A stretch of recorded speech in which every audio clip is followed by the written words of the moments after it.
السلام علیکم every one.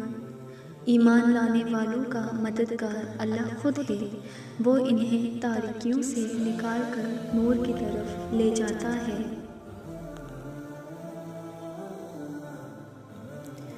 مصائب انسان کو پریشان کرنے کے لیے نہیں بلکہ خواب غفلت سے بیدار کرنے کے لیے آتے ہیں، تاکہ بندے کا رابطہ اپنے رب سے بحال رہے۔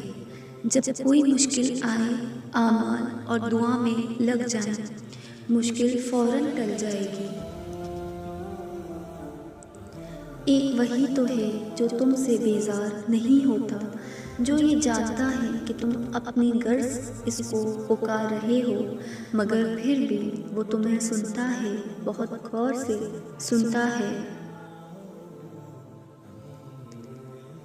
یقین جانیں، اس دنیا میں کوئی ایسا نہیں ہے جسے دکھ، تکلیف اور پریشانی کا سامنا نہ کرنا پڑے، اور پتہ ہے انسان کی سب سے بڑی خطا کیا ہے؟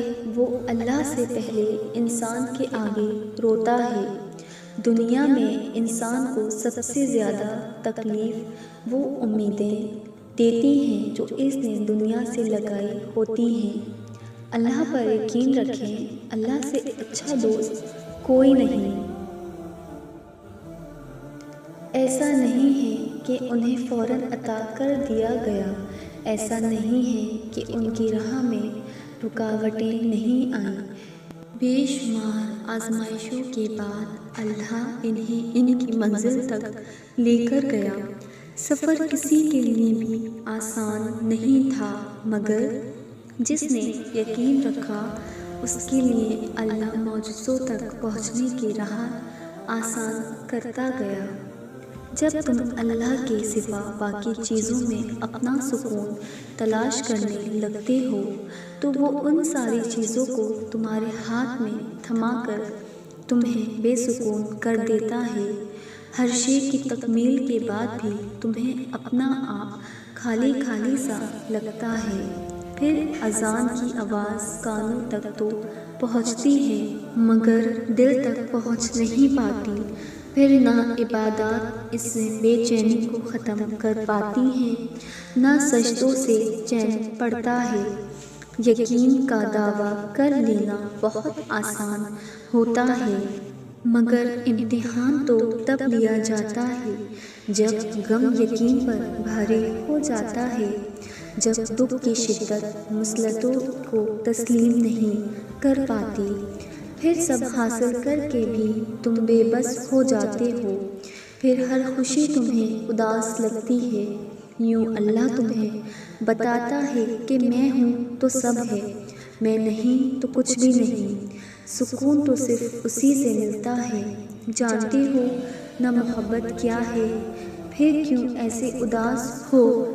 دیکھو تمہارا منتظر تو تمہارا رب ہے، سنو تم مایوس مت ہونا، میرے رب کی رحمت بہت وسیع ہے۔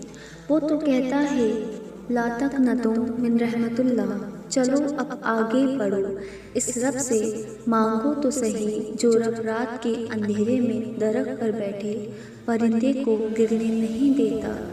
تو کیا وہ تمہیں ایسے بے یار و مددگار چھوڑ دے گا؟ کبھی بھی نہیں۔ وہی تو ہے جو ہم گنہگاروں کو بھی لاڈ اٹھاتا ہے۔ وہ کبھی تمہیں تکلیف میں مبتلا نہیں کرتا اور نہ ہی وہ تمہیں تکلیف میں دیکھ سکتا ہے۔ اسی لیے جب تمہیں کوئی چیز ستانے لگے تو وہ اس کو تم سے دور کر دیتا ہے۔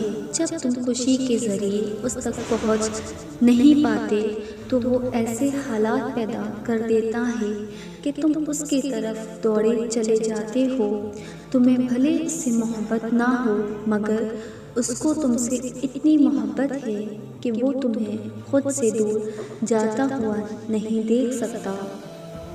تم کوشش کرتے جانا، سہنا مشکل ہو جائے تو توبہ کرتے رہنا، چاہے تمہارا دل باغی کیوں نہ ہو جائے۔ تم نیت صاف رکھنا، چاہے دل ٹکڑے ٹکڑے ہو جائے۔ تم خیال رکھنا کہ توکل کی کشتی کہیں ڈگمگا نہ جائے۔ تم کوشش کرنا کہ بھروسے کا دیا کہیں بجھ نہ جائے، تم مانگتے رہنا جب تک دعاؤں کا ایک دریا نہ بن جائے، تم روتے رہنا جب تک گناہ قطرہ قطرہ بہہ نہ جائے، تم یقین کی اس حد تک پہنچو کہ لہروں کا کنارہ ہی مر جائے، تم اس طاقت کا سہارا مانگو کہ طوفان کا رخ بھی پھر جائے، تم کو کوشش کرنا کہ کتاب ہستی بس طلب خدا بن جائے، تم دل کے کمرے میں ایک آس ہمیشہ روشن رکھنا کہ جب تک تمہاری اندھیری نگری میں جگنوؤں کا درخت نہ لگ جائے، بس پھر میں نے دعا میں اللہ کو ہی مانگ لیا، صبر مانگ لیا، توکل مانگ لیا۔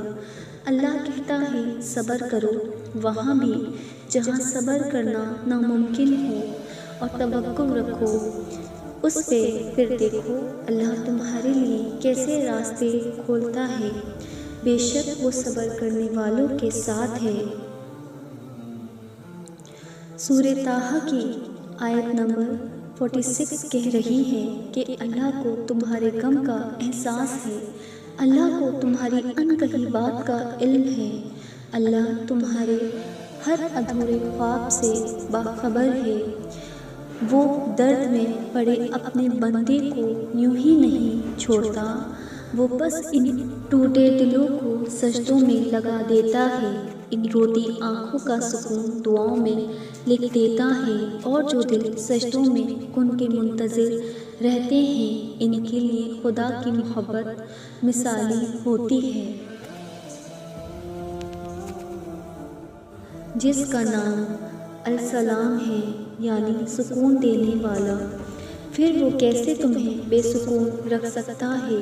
جس کا نام الغفور ہے یعنی بخشنے والا، پھر وہ کیسے تمہیں معاف نہیں کرے گا؟ جس کا نام الرزاق ہے یعنی دینے والا، پھر وہ کیسے تمہیں ان چیزوں سے محروم رکھ سکتا ہے جن کی تمہیں ضرورت ہے۔ Thanks for watching. If you like my video, so like, share and subscribe. Until next time, Allah Hafiz.